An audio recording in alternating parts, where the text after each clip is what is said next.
পথ যদি না শেষ হয় তবে কেমন হতো তুমি বলো তো? যদি পৃথিবীটা স্বপ্নের দেশ হয় তবে কেমন হতো তুমি বলো তো?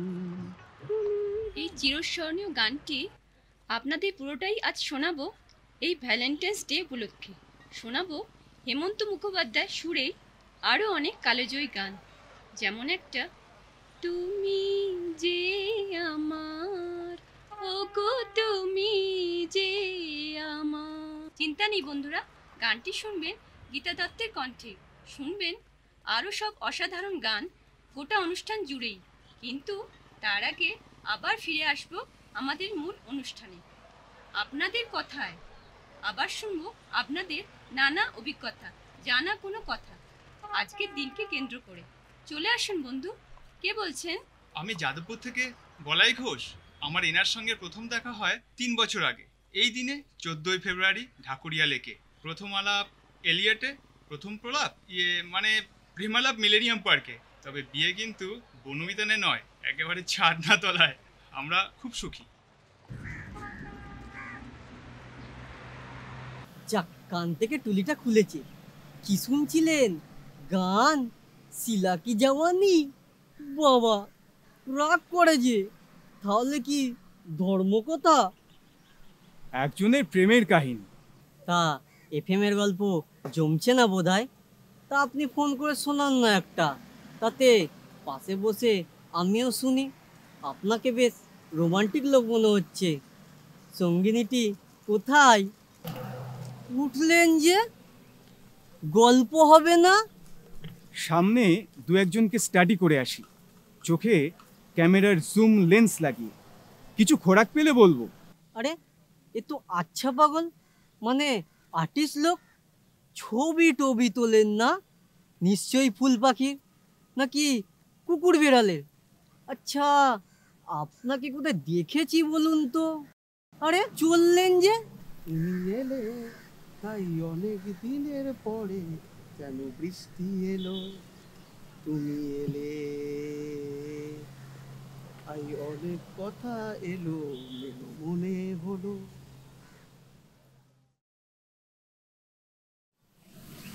ভাসছি, ভেসে যাচ্ছি পাখির মতো। মাটিতে নেমে এসো। পারছি না যে। কেন? তোমার হাতের স্পর্শের জাদু। তাহলে হাত ছেড়ে শান্ত হয়ে বসো। না, আমি অশান্ত থাকতে চাই, আরো বেশি করে হাত বাড়াতে চাই। হাত বাড়াও। সত্যি? হ্যাঁ, তবে ভ্যালেন্টাইন্স ডের এই গিফটটার জন্য শুধু শুধু দারুণ। তুমি কি চাও? আমি চাই কাল আমাদের বাড়ি তুমি একবার এসো। কাল কেন? আজই যাব, মাঝরাতে, রাত 1টা, ঘর অন্ধকার। আমি তোমাদের সদর দরজায় এসে আস্তে করে 2টো টোকা মারবো। তুমি দরজা খুলবে, রাত পোশাক পরে চিনিয়ে দেবে তোমার ঘরটা।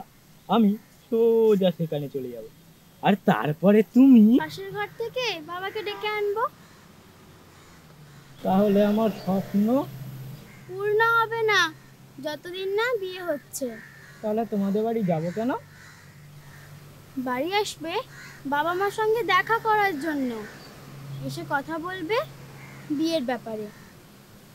ওরাও তো চিন্তা করে কার সঙ্গে মিশছি, সে বিয়ের ব্যাপারে সিরিয়াস কিনা, তাদের বাড়িতে মত আছে কিনা, ওরাও তো জানতে চায়। কয়েকদিন তো হবে হলো। আমাদের বাড়িতে ধরো মত আছে। কালকে বাবা বলছিল একটা কথা, তো থাক, পরে বলবো। তাহলে বাড়িতে আগে এসো। তার আর কি আছে? তোমার সেই এক কথা, বিয়ের ব্যাপারটা বললেই বলো তারা কি আছে, যাবো এক সময়। তোমার শুধু সেই এক কথা, তারা কিসের বিয়ের ব্যাপারে। এইভাবে কতগুলো মাস, কত বছর কেটে গেল। বিয়ের ব্যাপারটা বললেই একই কথা বলো, আর এইভাবে ব্যাপারটা এড়িয়ে যাও। শুধু ওদের দেখলেই হবে?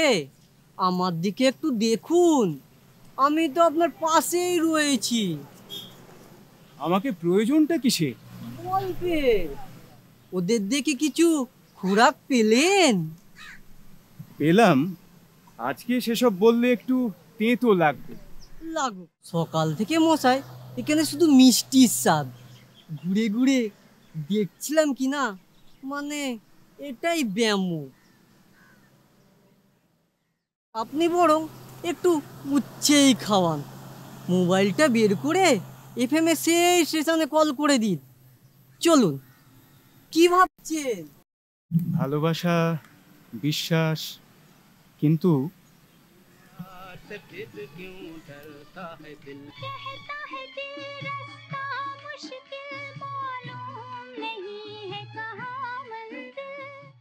শুনছিলেন এক ক্লাসিক ছবির স্মরণীয় গান। এবার আবার ফোন নিয়ে নি। অনেকক্ষণ ধরে বিশদেও বলতে পারেন আপনাদের কথা। হ্যালো, কে বলছেন? কোথা থেকে? নামধাম বাদ দিন, আজকের পক্ষে হয়তো মানানসই একটি কাহিনী, তবে মনের মধ্যে একটা তেতো স্বাদ নিয়ে আসতে পারে। বলবো কি?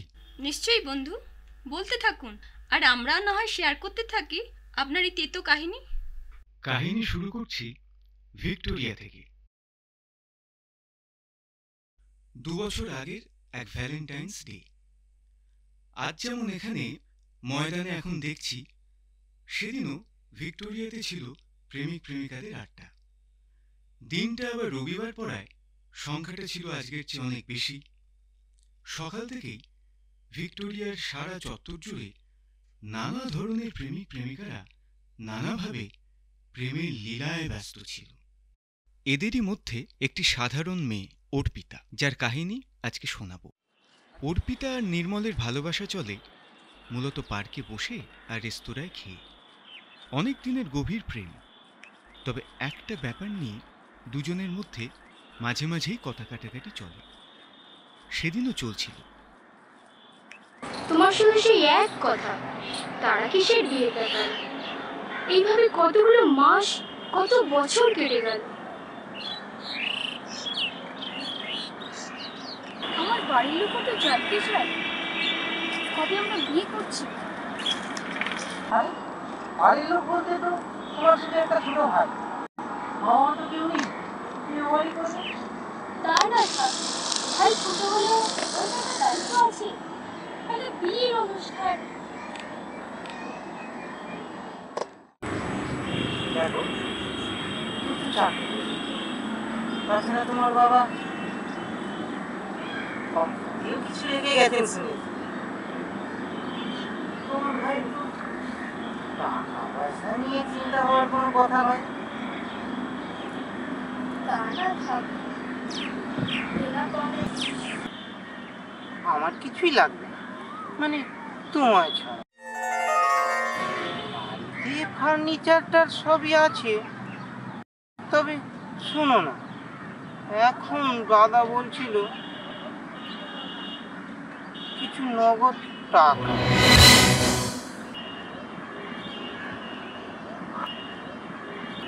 মানে আমি থাকবে, আমার মা বাবা তো কেউ নেই, জানোই তো, দাদার কথা শুনতেই হবে। কত বলেছি? সাতের মধ্যে আশা করি নিশ্চয়ই থাকবে, আর না থাকলে কোনো জোর নেই। এই অপদার্থ মানুষটাকে না হয় ভুলেই যেও।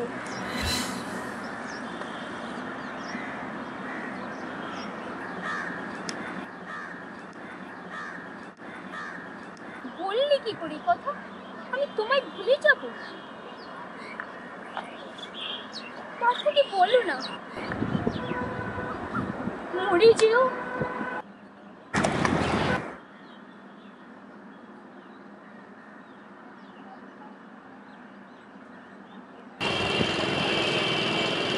এসব কথা ছাড়ো, এক সময় তোমার ভাইয়ের সঙ্গে বসে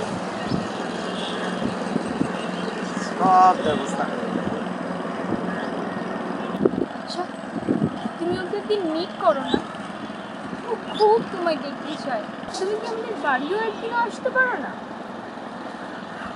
যাব, যেদিন কেউ থাকবে না, যে মেন সুইচটা বন্ধ করে দিয়েছে কেউ। আমি এমার্জেন্সি লাইটটা জ্বালিয়ে দিলাম আর দরজাটা দিলাম খুলে। ও বেশ, আমার ইচ্ছে কবে যে পূর্ণ হবে। বিয়ের পর। আর এখন কি হবে? এখন এইটা নাও, হাত বাড়াও।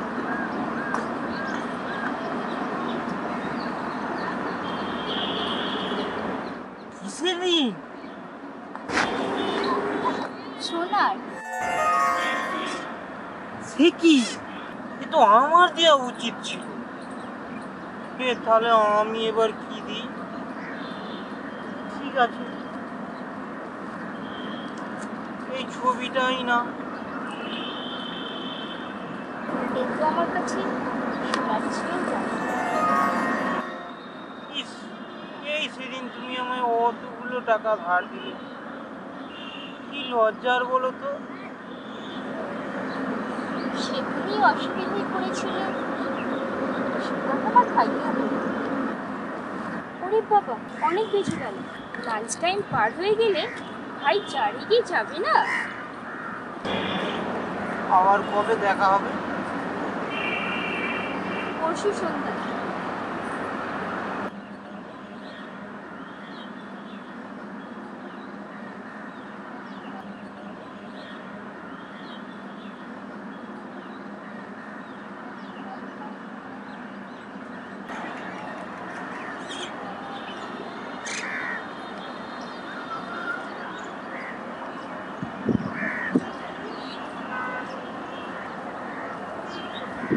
শোনো না, আকাশটা যা মেঘলা করেছে, তুমি যদি ট্যাক্সিতে যাও তাহলে আমি একটু এগিয়ে যাই।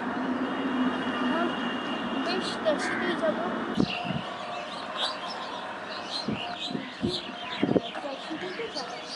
তোমার গাড়ি নিয়ে চলো না? না না, কি প্রশ্নই নেই। দাদা দেখবেন যা ভয় পাই। আর আমি পাই আমার ভাইকে। যা মিনি গাড়ি নিয়ে যাচ্ছ।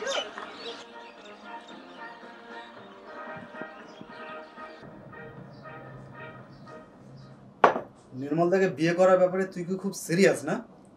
হ্যাঁ হ্যাঁ ও সেরকম তো।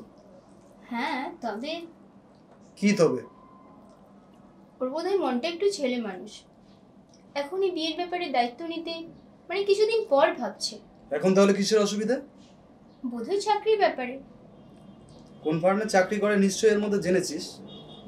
একটা প্রাইভেট ফার্মে। সে তো সেদিন আমাকে ভেগ বলেছিস। ও তো নাম বলতে চায় না। কি করব? বলে ও তোমার চেনে লাভ নেই, আমাদের টাকার অভাব হবে না। তো স্মাগলিং করলেও হয় না? তুই না অসহ্য।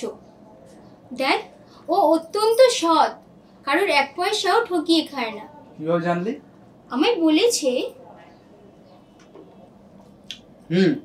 রেস্তোরাঁ খেতে গেলে পয়সা ওই দেয়? না, সেটা অবশ্য আমিই দিই। তবে কখনো কখনো বাসে উঠলে ও কিন্তু ভাড়া দেয়। কখনো কখনো উঠলে মানে তুই কিসে করে যাতায়াত করিস? ওর ট্যাক্সিতে গেলেই সুবিধা হয়। আর ট্যাক্সি ভাড়া কে দেয়? আমি। তবে তার জন্য তুমি ওকে খারাপ লোক প্রমাণ করতে পারো না। ও খরচই নয় সেটা বলতে পারো। তাছাড়া ওর অবস্থায় যাই হোক, আমি তো মানুষটাকে ভালোবাসি, একটা সৎ খাঁটি মানুষকে, টাকাকে নয়। শুনতে ভালোই লাগছে, সৎ খাঁটি মানুষ, আবার বিলাসীও, মানে ট্যাক্সি ছাড়া। তোর এত জেরা করার কি আছে? তুই কি গোয়েন্দা না আমি কোনো ক্রাইম করেছি? তুই যে বড় ভালো মানুষ দিদি। এই যুগে সরল সৎ হওয়া সব থেকে বড় অপরাধ, একটা বড় ক্রাইম। দেখ, নির্মলদা ভালো মানুষ হবে নিশ্চয়ই, আমিও ঠিক তোর মতন সব থেকে আগে সেটা চাই, আমার দিদি সুখী হোক। কিন্তু বিয়ের ব্যাপারে উনি সিরিয়াস তো? হ্যাঁ হ্যাঁ। তাহলে ওর বাড়িতে আমি একদিন যাব। বাড়িরও ঠিকানা দেয়নি। মানে আগে যে বলেছিলিস আমাদের মতন বাবা মা নেই ওর, আছে শুধু এক প্রিয় দাদা, তা তুই কি ওদের বাড়িতে যাসনি? না, কারণ একটা খুব শুভ দিন আর তিথি নক্ষত্র দেখে আমায় নিয়ে যাবে। তারপর তুই যাবি বিয়ের কথা বলতে। আগে গেলে আবার বিরক্ত হবে। বোগাস। নয় দাদার সাথে কথা বলতাম। দাদাই তো এসব মানে।